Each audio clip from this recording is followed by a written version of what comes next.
Hello, hello, hello, good people. Welcome to another episode of Living Your Best Life. I am your host, Mario Choice. Let me tell you what living your best life is. First of all, if you went through any type of hardships, tragic situations in your life, you are trying to live your best life like we all are. So this show is to give you tips, tools, get you back on track to live your best life. And we're going to talk about a very interesting subject today. But before we do that, I got to introduce some more people that's on this podcast right here. First of all, I got to give it up to Coach Shay Owens. Whoop, whoop. Hey. And then we also have the lovely Nick Journey. Hey. Hey. Yes, Yes. and so what we're gonna do is one of the main things I find out about people, they can make $100,000 a year, they can make $10,000 a year, but everyone's trying to find out why am I here? What is my life's purpose?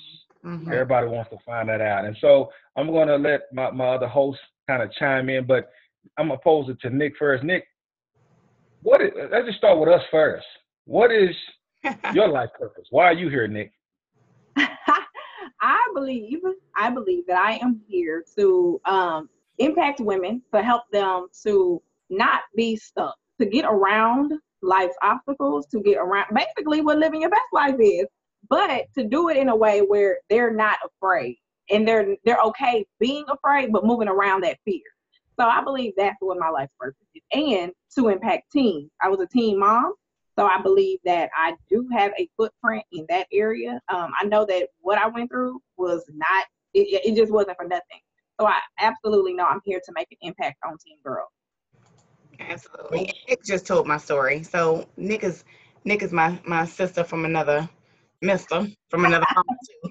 He just told my story. We it's so funny when I met her, we have literally the same story, and I didn't find out what my purpose was, unfortunately, until I was like almost 40. I didn't know. I thought that I was meant only to be a mother and a wife. I knew I was gonna be somebody's wife, right? I didn't know it was gonna take me 3 times to get it. But I knew I was going to be somebody's wife, but I knew that I was gonna be a mother. Outside of that, I knew I wanted my own business, but I didn't know how I was gonna get there. And I was like, all right, I was okay making $80,000 doing sales, working for the phone company. Like I was legit good. Like You it's good. and, right, that's some good money, right? But I didn't know how to manage it and things like that. So I had to go through a lot of hiccups in life to figure out really truly what my purpose is. And I know that right now my purpose is to help not just women but men as well, young children. I'm also a mentor as well from the ages of second grade through high school. I mentor every week about 170 girls. Oh, wow. So right, that's a So, I have two girls in the home, and I'm like, what? right. You said 170? 170 every week. But it's so much love because I'm giving them something that I never got as a young girl. Right. Right. So right now, living your best life and finding your purpose, but it's you can find your purpose and still not walk in your purpose. Isn't that That's crazy? true. You can know what you are meant to do and still not walk in that. And you don't walk in it because of fear. Yep. So, you know, um, I know Nick has talks a lot about fear, and so I want her to go ahead and jump in on that as well when it comes down to the fear aspect of it. What do you find that stops women? Because I can tell you what, it stops, but like for me personally, but I want to know what you found in other people that makes them just stop walking in their purpose. The the main thing that is doing the stopping of the movement is most of them have fear of the unknown. It is the fear of moving forward from the place of comfort. It's the fear of moving forward from the place of familiar. And because it's unknown, because I haven't been, because I don't know what it looks like, women, we tend to have things pretty spelled out. It's like, okay, I know what this is supposed to look like. I know. But when it comes to God, you're not going to always see the next step. You're not going to always see the third step. Sometimes he just shows you the end, and then you know where you are in the beginning, and he's not showing you step by step. So most of them are afraid of the unknown, like what's next. The other thing is usually that I have been working with lately is fear of rejection. And this is rooted from breakups to parental situations to, you know, friends doing you bad. And it's rooted in a lot of that, but they have fear of rejection, which also was my fear. And that's how Girl Be Fearless came about, because I had fear. I still have fear. And fearless is not that you won't have fear. Fearless is, again, moving around it and doing what you're supposed to do. Right. But walking through it. Push, honey, pushing through it. Right. Yes. And I think that a lot more women have fear. I think a lot more women show the fear over a man, right? Oh, yeah. You know, so like a man, look at Mario, he's like, yes. Because men have this statue that they're supposed to be tough, they're supposed to be strong, and they're not supposed to be vulnerable, right? If you are fearful, at some point you're vulnerable to your fear. Yeah. If you think about that, right? So like for me, like I told you, I hate doing live videos. Like it has to be a pull on like it has to be God just literally taking me by the hand and saying, come on now, it's time to do it. And it's not the fact that I'm afraid of rejection. It's my own, like, okay, I'm not my best. So I beat myself up. Right.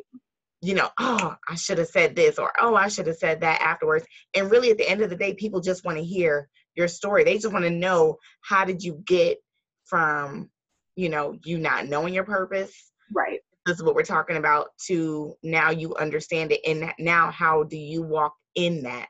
Right. Mario, what are your thoughts on that? Well, this was what happened to me. I was living everyone else's purpose, what people said what I should do. Yes. I should go to college, I should get a degree, do this. And so I didn't understand my purpose until I had a house full of people. Oh, now, that's different when you have a house full of people. And now you're saying, okay, you want me to do what?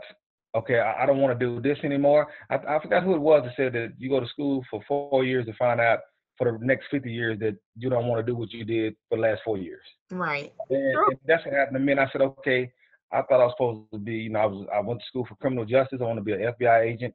Then I was interning with a police department, and I seen some blood, and I almost threw up everywhere. They said, okay, you're not going to. But by that time, I was a senior in college, so I graduated, started working with the juveniles. And so mine was trial and error. And as a man, you have to take care of your home. And I was struggling day in and day out, going to a job that I hated. But you have to take care of your family. And there's a lot of men that go through that day in and day out, and they're responsible, man, and they're hurting. That's why I think men have a lot of midlife crises. I think as time go on, with 45, start to turn 45, 50, next thing you know, he starts losing his mind because this is not what he was put here to do, and it's driving him crazy. And so that's what somewhat happened to me, but it hit me like at 30. And I said, okay, this is not what I want to do. I was driving everybody around me crazy. I started just reaching and trying to do different things. So when I was reaching and trying to do different things, it was trial and error. I was messing up. I was, you know, just all types of just ruining friendships because I was so frustrated. And so the one of the questions I want to pose you guys, what do you tell someone? Because the people listening to this probably going to be you know, early, middle 20s, 30s, 40s. And they're probably listening to saying, that's me. So what does a person do? Now they realize, I've been a teacher. I've been working for the city for 15 years, but I really want to be an artist. But they can't drop everything. God called them to be an artist. They can't drop anything. They got responsibilities. In your opinion, both Shay and Nick, what do they do at this point now? Right. I would say, again, because the way I found my purpose was through my pain, right? But I would say that if you're in that because usually a lot of times when you're going through something, you actually ended up, you know, and just finding out like I said, my purpose was because of my pain that I went through. So I would just say that in the middle of that, had I known then what I know now, I would have told my younger self, write down how I'm getting through that. Right? Because every time you go through something, it's not just for your benefit. Sometimes it is for the benefit of helping somebody else. Like I wouldn't even know how to deal with somebody that had cancer, but I know somebody else that has already gone through that situation. And so now she's helping other people come out of it. So a lot of times when you're going through something, instead of being in that moment and feeling that emotion, like take a step back, take a deep breath, and say, what steps can I do to get out of this? You know, and how can I use this to my advantage going forward, right? Because that's just like somebody, I hate saying this, but that's just like somebody cheating, right? You got the sloppy cheaters out there, right? So if I see girl, they be sloppy, they just be so sloppy. I have to use the sloppy cheater analogy. So that's just like a sloppy cheater. Because you talked about being familiar to you, and fear is something that's familiar to people, right? So with a sloppy cheater, you know, he might come in and he might drop a few condoms on the floor, or, you know, he might leave his cell phone unlocked. Oh, if a person is if you keep dealing with the same person, after a while you start looking at their pattern. You recognize what's familiar to you, and so you start figuring out how to maneuver so you can see that number, you know, that might be calling in a little bit easier, or you might do like I did and put an app on somebody's phone. I did that to my ex. I knew everything he was doing. There ain't no cheating on me. I'm like the FBI, baby. That's a whole nother show. But girl, you had a secret calling. Girl, I had everything. I saw pictures, I saw videos, I saw phone calls, I saw text messages, you know, but I became, because he was sloppy with it. So, you know, you think you about to get caught. I'm gonna show you anyways. That's a whole nother story. But with fear, you know, it is familiar. And so you start to recognize the same patterns that you're doing with yourself, right? Because it doesn't just come up immediately. There's a first thought in your mind that says, maybe I shouldn't do that, or maybe I'm not good enough to do that, or what are people going to think? You consistently think the same things as far as the negative thoughts in your mind when it comes down to different areas of your life, because fear, you know, to me, it always looks the same. My thoughts are always the same when it comes to my fears, no matter what area of my life it's in. I always have the same, oh, if I do that, I'm gonna get hurt, or oh, if I do that, put myself out there, you know. So Nick, what are your thoughts on that?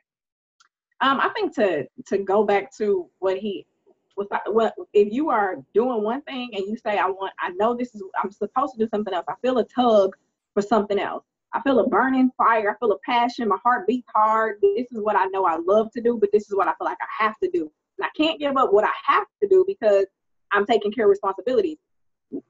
To me, first of all, whenever you find it, if you have life, it's never too late. So that's first of all. A lot of people think, oh, well, I'm in my 40s, so it's too late. It's not.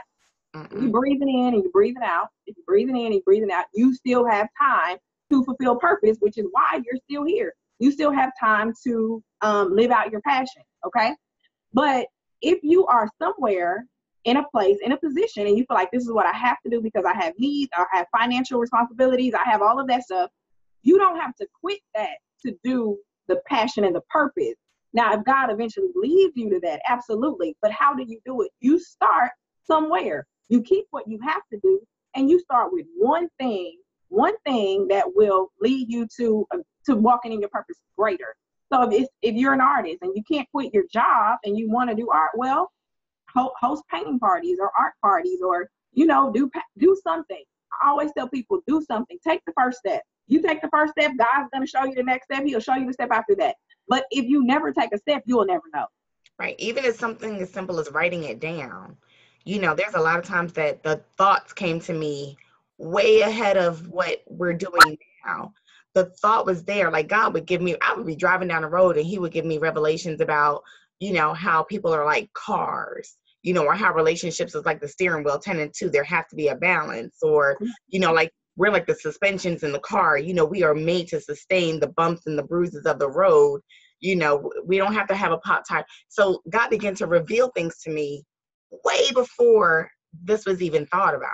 Right. And it was so crazy. And I'd be like, okay, why am I getting this stuff? What is this, you know, for? And it might go out to one person. I might be talking to somebody, I'm like, oh, God gave me a message for you. You know, the Holy Spirit led me. But people also need to recognize that I think it's easier for us as saints to understand the will of God and to trust him in that. But what do we tell those people who, Mario, since, you know, passed them, what do we tell the person who is a non-believer or doesn't know who God is the way we know him to be, and they have a fear? What do they stand on? That's a loaded question. I do believe that if you're a non-believer and you have fear, for me, that's an open door for them to finally get a foundation. When I speak to people about fear and they're a non-believer, I tell them, okay, well, I know someone that can help you with your fear, Mm-hmm. and that's kind of like a open door for me when I'm dealing with a non-believer. But definitely with a believer, we still deal with fear, as you guys know. We still deal with fear, but as a pastor, that's something that's just like that's an open door for us. And so I actually get excited when the person says, I'm fearful of this, and they say, I'm an atheist, Mm-hmm. Scientologist, and then that's just an open door for me to say, okay, well, I know someone that can help you with your fear. And that's kind of like I kind of segue into that. But you guys made some interesting points. A lot of men, you see a lot of men, the depression rate and suicide rate between men from 30 and 50 has went up. And I actually did some research, and the research is saying a lot of these men are upset and depressed because they're doing things that they hate doing. Right. They're responsible men. These are responsible men, and the wife will come home and the husband's hanging from a rope, not to be too graphic or insensitive. And she said, I don't know what happened. What happened is we tend to mask and just keep pushing through. And so I've been speaking to a lot of men. They said, Mario, man, I wanted to be a coach. I didn't want to work at the plant, but the plant is paying me $80,000. And now my daughter's 18 years old and my son is 16. I got 121 in college. And next thing you know, we feel trapped. And next thing you know, we do something, outrageous. And then another step of this, we're still talking about living your purpose. You have a lot of men, they'll just walk out the door. They say, okay, my husband, our anniversary was last week, and now he wants a divorce. Had nothing to do with her. He's empty inside. He's like, okay, I'm not living what I'm supposed to live. And so what I've had to do with men, what you said earlier, Nick, was tell them, okay, coach after you get off work if you want to be a coach. If you wanted, you said, I want to go to college. Go after you get off work.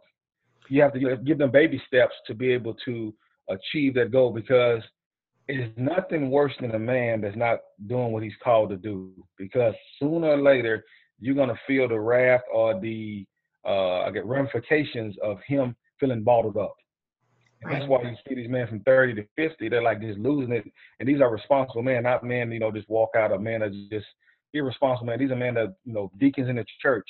He was the such and such supervisor at the plant for 20 years and everybody respected him. You're hearing those type of cases because people, they have that purpose on the inside of them and it's just tearing them to pieces. And so responsibility trumps that. And so what I've had to do, even because I had to do it myself, and so I walked other man through it. I said, well, what I did is, first I handled it immaturely, because the first thing I said, well, I'm quitting tomorrow. I'm leaving this. I'm going to leave. I said, no, I can't do that. I'm living my best broke life. How about that? I can't do that. And then, you got you have your wife looking up at you like, for real? Right. You just bought the car. And so I didn't quit, but I went to work and my lips were stuck out.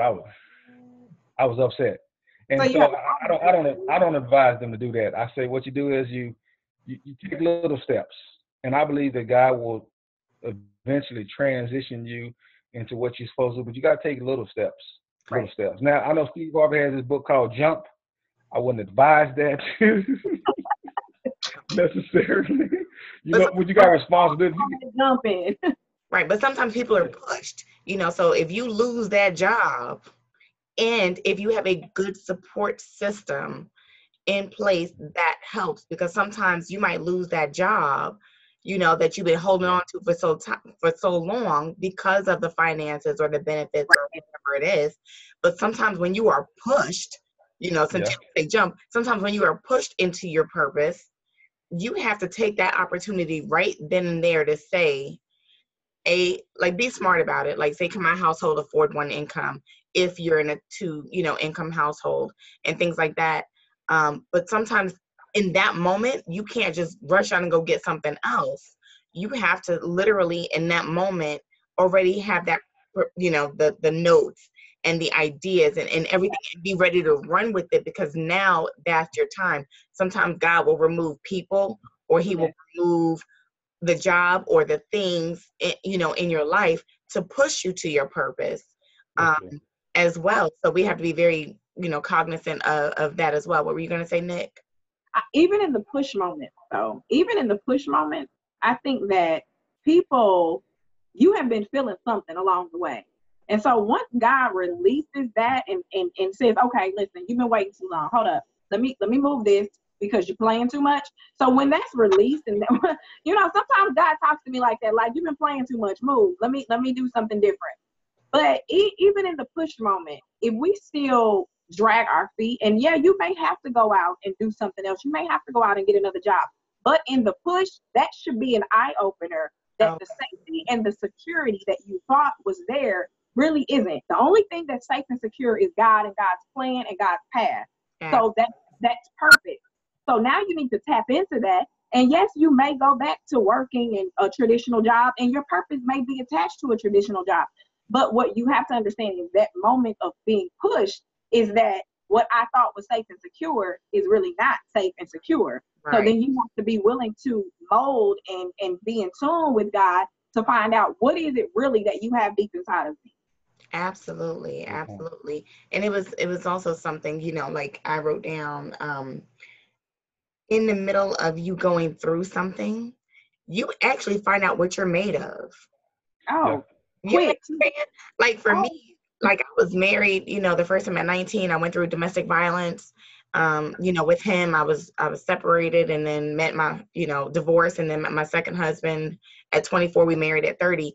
But in the middle of those two relationships, which both of them ended due to domestic violence, but I learned who I was. Like, I had no voice at 19. I really didn't. I was very naive. Like, I share this with everybody. I literally thought that every family was like the Huxtables. On TV, like that's how naive I was. So at 19, I'm sorry guys, if you're listening, you want to get married at 19, you don't know what you want. You don't. You might think you do. Like, you smelling yourself a little bit too much, but you don't know what you want at 19. And I had no voice. And so the first time we got into it, I was like, oh, what people argue? And I actually opened up the door to domestic violence in my first marriage because I didn't know how to handle that. So I pulled my fist back and I punched him in his face, and I realized in that moment I'm a fighter. And so not just in the natural, but in the spiritual, like I even realize now that when I'm going through something, you're going to see me, like, I'm not going to just stay down. I'm not going to be like, oh, woe is me. I find out who I am in my hardest moments. So a lot of times, like you said, if you're still breathing, if you're taking that breath in, you're taking that breath out, I don't care if you are a single mom. I don't care if you have 10 kids. I don't care if you have been divorced multiple times. I don't care if you have been raped. I don't care if you have been abused. I don't care if you were the abuser. You can literally find out who you are in the hardest of moments. It's just a matter of identifying, that you are afraid of something, like we were talking about, being fearful to be pushed or to be pretty much launched. I heard a pastor say one time about using a catapult, and a catapult is designed to have, weight placed in it, and then it's pulled all the way back until it can't be pulled anymore. And it's for the purpose of being launched fully, like completely forward. And right. The distance, sometimes you will go the distance by being pulled so far back or pulled to your limit, your breaking point. That's when, for me, like I said, I find out who I am. And I love talking with women and men and young girls, when they feel like they're at their breaking point, because sometimes it's not about a dollar amount. You can have $1 million and still be completely unhappy, still not know why you're here on earth, and like you said, Mario, it's not just men, it's women too who commit suicide. Like I even attempted suicide, and I thank God clearly it didn't work because I'm still here, praise God. Okay. But I was like, Lord, why am I here?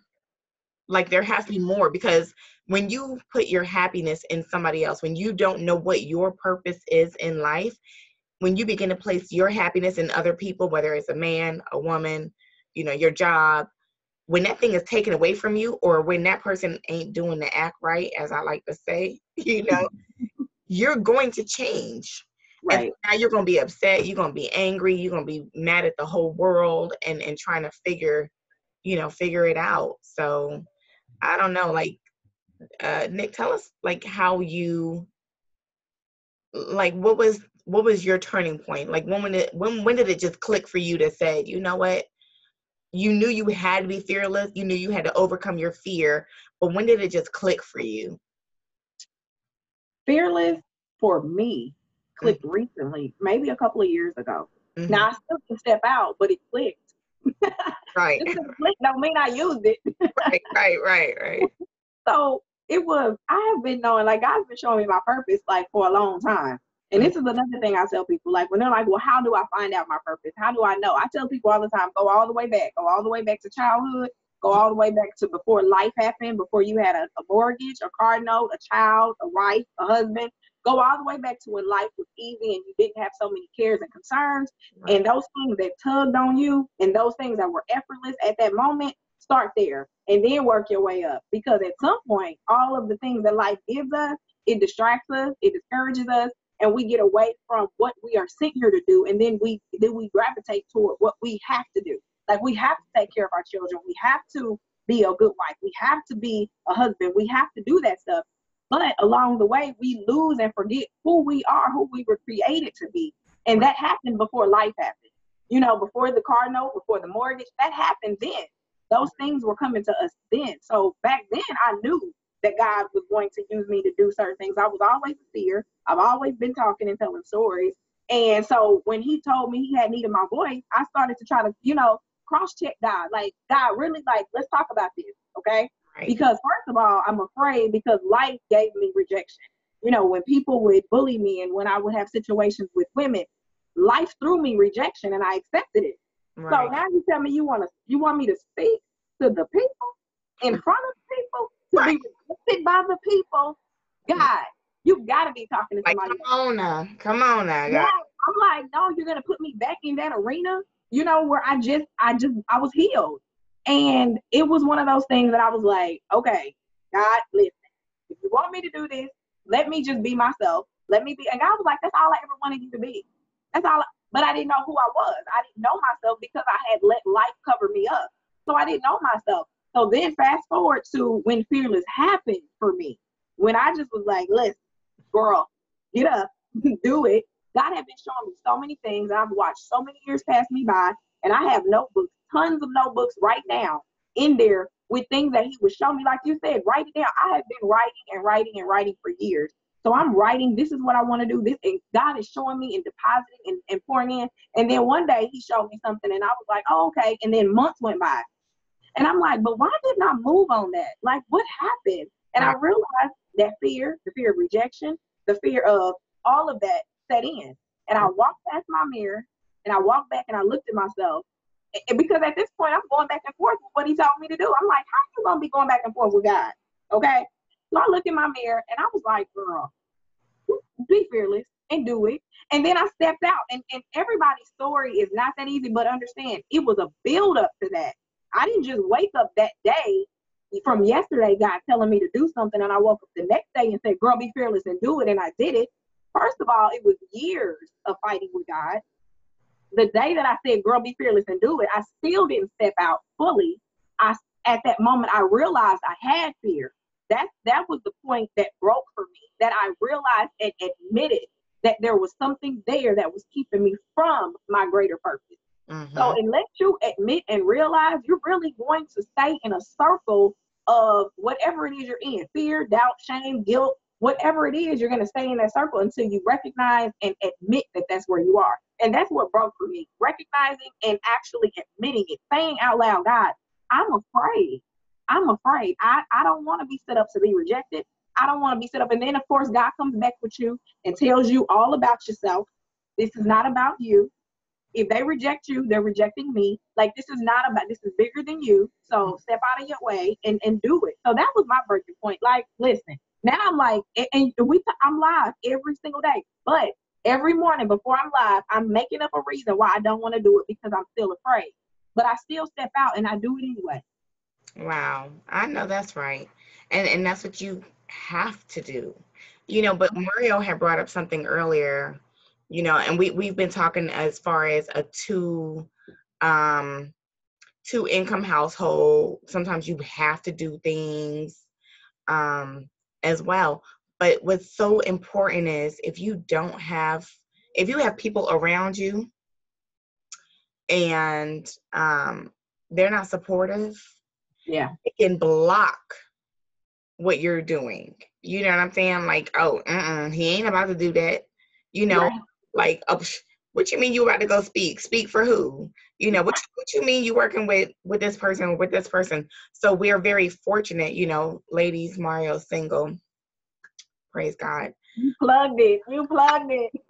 I'm just saying, he know I do that every time. Hey, you really ain't gonna put me out there like that? Because of what I'm about to say is a good point. That's why. So I have to say that you're not included in this. Okay, I got you. Okay, I got you.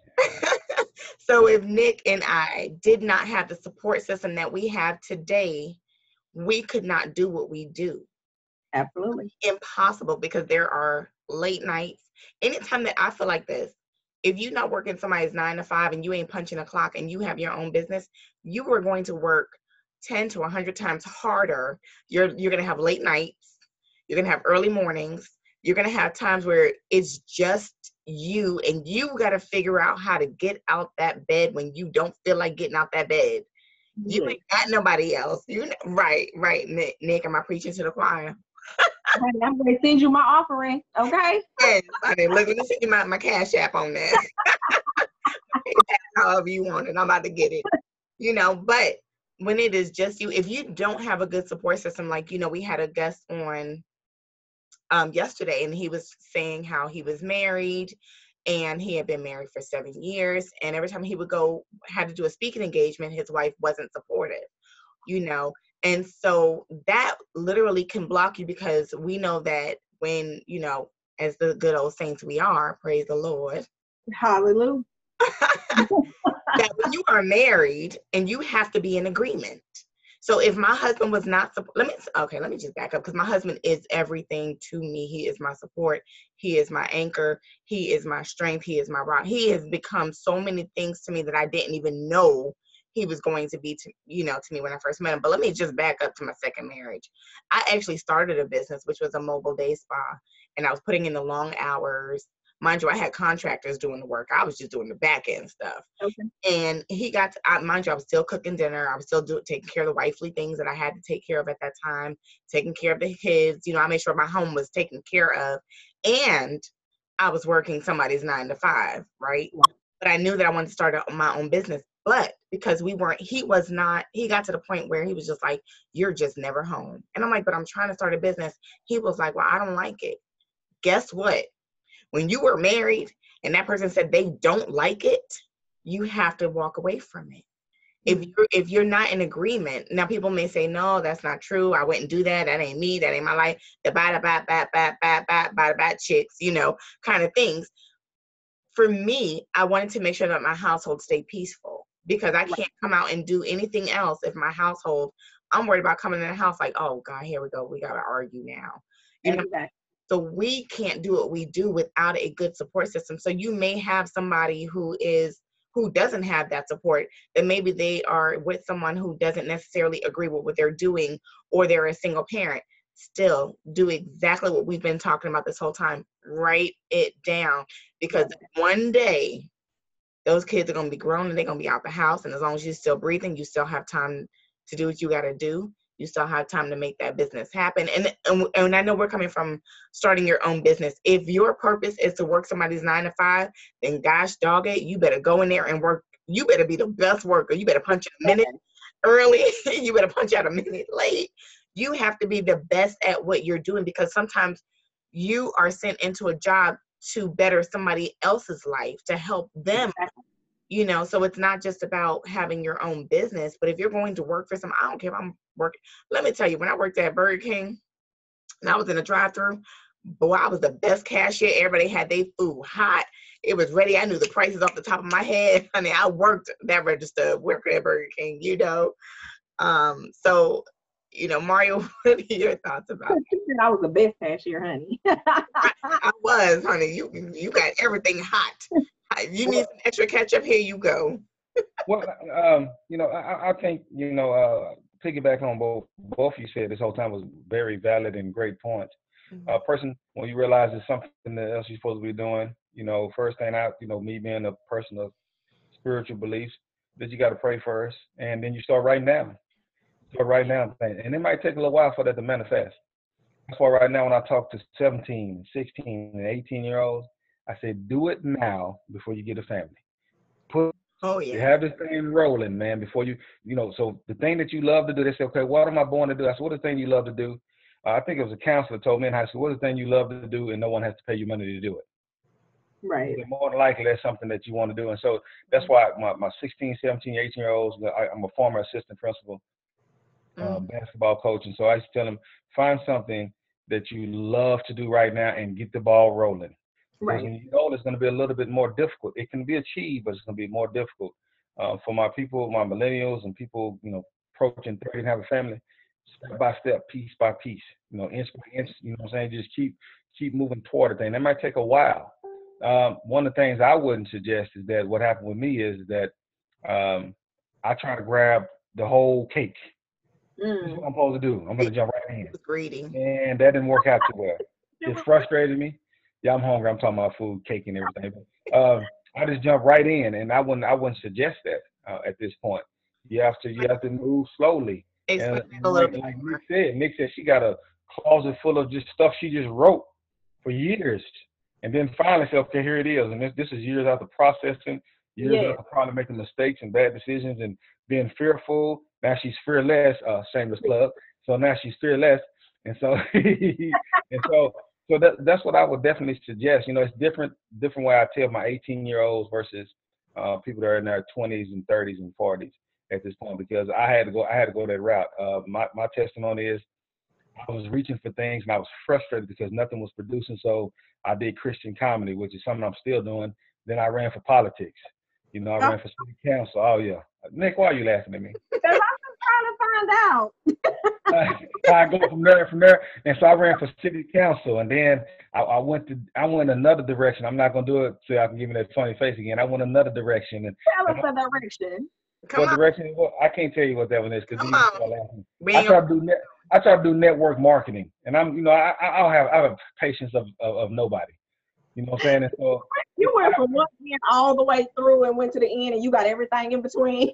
it wasn't working, and finally I just said forget it, and I kind of went through a slump where I was just working, coming home, working, coming home, working, going back home, going to church, go to a couple ball games, go back home, and that's what a lot of men do, and then we die. But along that way, I continued praying, and then it manifested. And God said, "You're called to do this. You're called to." And what I'm called to do is motivate and encourage people. I use my humor, especially with kids, because kids have attention of a goldfish, and so it's things that He planted in me to be able to speak to people and motivate them. And so I started doing that, but it was just slowly. It was very slow. My first motivational speech, I had some index cards, and I had them 1, 2, 3, 4, 5, 6, 7, 8. I had them all together, and the devil came through and blew them all out of order. They fell off my podium on the ground. I picked them up. 8 was first, then it was 6, then 4, then 3. And I'm sitting there, and the kids looking at me like, and most people go, their first motivational speaking gig is probably like about, maybe 50 people or something like that. No, mine was like 300. Oh. And they were looking like, who is this? Right. Kids are so proud. Yeah, oh man, this lady, she said, I believe in you because she heard me speak before. And I got back up and I was shaking like a hooker in church, and I had those index cards up there. And I was just shaking. I was like, and it was a travesty. Now, and we talking about purpose. Now I said, okay, I'm not called to do this. Nowhere in the world. There's no way I would fail this miserably, God. Right. Put it back. Yeah, there's no way in the world. I'm index cards and the kids looking at me all crazy and everything. I'm like, man, this is crazy. So I continue to do it. I continue to get speaking gigs, and I got better and better and better and better. So it's a process. It is, absolutely. Absolutely. And then, I want to also say, haters get thee behind me. Because I had to, when I first started, coaching and things like that, I remember I would tell my family, and then my mother, and even though she believes in anything that I do and she's supportive, the first thing she said to me was, well, why don't you go back to doing hair, because you're real good at doing hair. And it wasn't the fact that she didn't believe in me, right? But she didn't see. So like Mario had said in the beginning, is that he was trying to fulfill everyone else's purpose of what they felt like his life was meant to be. Right. I teach my kids now, become an entrepreneur. Like I'm talking to them about college, but I'm really not. Like I'm talking about starting their own business. Like, Papi, you love buildings and trucks. So baby, I need you to have your own fleet line of trucks. I need you to be the owner and the boss, because we don't teach that to our kids. And so therefore they don't know their purpose. I had done a 9/11 presentation at one of the school. Well, I was a part of the presentation, and we were talking about, the people who on the plane and ran into the Twin Towers and things like that. And I sat back and I thought, funny enough that we're talking about this right now, because I thought in that moment, if they really knew what their purpose was, they wouldn't have been on there trying to hijack nobody's plane. Right. You know what I'm saying? You're not going to get me to do something that I don't want to do, because I know that that's not in line with my purpose, right? Even if I'm not sure what my purpose is, it's still not in line with it. If it's completely against you, don't do it. But going back to what I was getting ready to say is that sometimes you cannot feel defeated because your closest friends aren't supporting your vision. Your family is not supporting your vision. Heck, the bank ain't supporting your vision. You can't go get the loan, right? I don't care if your credit is A1. Sometimes if they don't believe in what you're doing, you're not going to get that. Sometimes you have to completely remove yourself. Like for me, I had to create a whole nother social media account. Like I had to drop the old one and not have anybody on there, because for me, the minute somebody would have said, well, why are you doing that? Or why are you posting that? Or why are you doing that? It would have made me second guess myself. Right. So I would definitely say that sometimes you can't even tell somebody what you're about to do. You got to just do it and then be like, bam, there it is. That was kind of loud, my bad, y'all. But you meant it from deep down in the deepest part. All deep down. I had to let the whole thing come up, but you do, because only at this point am I beginning to, like, on my Instagram account, I now have like my family, on there. And when they like something, I'm like, ooh, you like that? You love my post. Okay. I see my daughter, she posting. I have two daughters in their 20s, but when I turn around and I see them, promoting their mama on doing something, but I had to get to that point. In the beginning, when I first mentioned it, everybody was like, what? Right. You're gonna do speaking.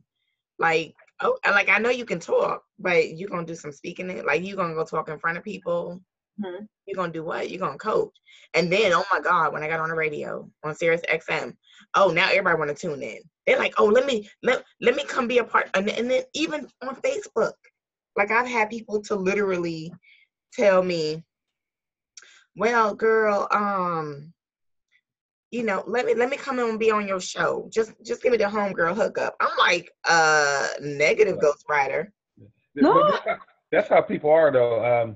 When you first start off your vision, everyone laughs at you. I tell my students when I go do motivational speaking to students, I said, could you imagine a man sitting in a room in the early 1800s and say, I want to be able to have a conversation with somebody in another state.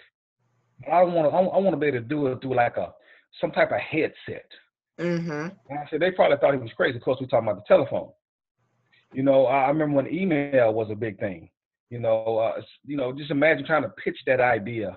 I'm gonna send something through the computer, but it's mail, but it's gonna be on the computer. This kind of reminds me of a post on Facebook. It was an animated meme, and on the animated meme, it had a giraffe and a turtle, and they both were looking forward. with the turtle, and the caption said,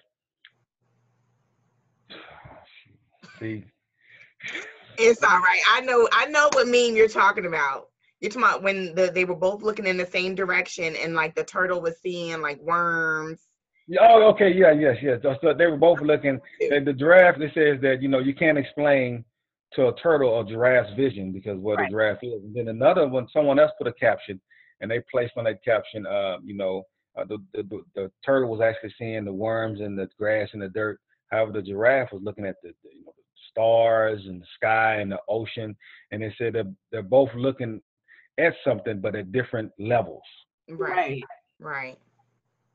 And so we're talking about the people that you're close to. People get discouraged when people do not support you in your circle, like your mom, your dad, your cousin, your aunt. When they are in that circle, we have to learn how to get around the circle to get to the people we're called to. So the people that are closest to us may not be the people that we are called to make an impact on as far as like our purpose. Yes, it's family, but that does not mean that those are our people. So from that vantage point, like the giraffe and the turtle, you have them seeing something different. You have them seeing two different levels. But we have to move around to get to the people we're called to. That's what we have to do. Absolutely. It's not that you hate those people; it's just that you got something that you have to do. Right. It's not even that they're bad people. No, yeah, and like I say, and then you have people when God gives you a vision. Other people, it sounds stupid. It sounds reckless. It sounds unachievable. Mm-hmm. That's how I know it's from God when it's like that. When it feels unachievable. How can this even happen? Why would people listen to me speak? Everybody's speaking. Why would you have me invent this? And so that's when you know it's from God. And so actually, I call it the wheat from the chaff process. Whenever you're making wheat, you have to put it in the heat. It separates the chaff, which makes it pure wheat. So God does that in our lives. What He does is He pushes you in heat, and what happens is it starts to separate. And I told Shay something. I said there's always separation before elevation. Yes. Always separation before elevation. So those family members, those friends, they will start to be, because of the heat, the pressure that's on you will start to separate before God elevates you. Because also, in my opinion, I know God understands, and I believe that this is the reason for it, because some people are just going to weigh you down. Yeah. They're going to weigh you down. You're not going to be able to get to where you need to get to. And it's very easy to lose faith in what God has told you to do when you're trying to reach your purpose. It's very easy. And you can have a person around you that can really drain you, and you'll start to think like they think. And then, and this is another thing, these people genuinely love you. Yes. They really do. They don't hate you. They're not haters. They just, okay, Nick, why are you trying to teach everybody to be fearless, man? It ain't that big of a deal. You just go and say, why are you trying to do this thing? You live your best life. I mean, okay, we living our best life. We're paying our bills, and thank you, Jesus. Our legs ain't cut off, and we can see and we can hear and all that stuff. And you can say, you know what? Maybe they're right. Next thing you know, you're deterred from what your purpose and what God has for you to do. And I've had people like that in my life that look at me and say, man, it's not that big of a deal, and it caused separation before God is going to elevate me. So. Right. And also, I mean, if you like, sometimes I say this often, is that no one ever checks on a person that appears to be strong, or the person that's always pouring into someone else's life. Right. So just because somebody's not checking on you, checking on your business, checking on how the job is going, checking on your husband, like, not checking on your husband. I ain't check on my husband. Don't do that. All right. He good. Nick, right? He real good. How about you ask me how he doing? I'm gonna tell you how he doing. Matter of fact, it ain't how he doing. It's how we. Don't worry about it. We fine. We good. We good. We had a good day today. Right. We real good. But that's a whole nother story. But see, I lost my train of thought. Lord, mess around with y'all. Don't check on my husband. I'm serious. I did. I'll be real serious about my husband, my food, and my money. Look, my kids. Now it's my business too. But guys, it's been so great. We want to go ahead and let the listeners know, Nick, we appreciate you for coming on here. Let me tell you, yes, ma'am. Yes, ma'am. Yes, ma'am. Yes, ma'am. And yes, ma'am again. So get up. Tell us, because I want to get the book. Tell us how we can get your book, what's going on with you, how we can connect with you, how listeners can get to you, in all of that that you do? Tell us. First things first, Coach Nick Journey on Facebook, Coach Nick Journey on Facebook. On Instagram, Girl Be Fearless. www.girlbefearless.com is where you can find me and all things fearless. I have my resources, which I have an affirmation book. I have 2 or 3 journals. I have the new ebook that just launched on Sunday. And also I have fearless apparel, because like, what good is it to say I'm fearless and not walk around and wear it? Like, you have to display your fearlessness. So girlbefearless.com is where you can find me. On Facebook, I am on with affirmations Monday through Friday, 6:30 a.m. Central. So jump on there. All of that, y'all. All that. Look, catch it all. I caught it. All right, Mr. Mario Choice, pastor, singleness, pastor. That is just cold.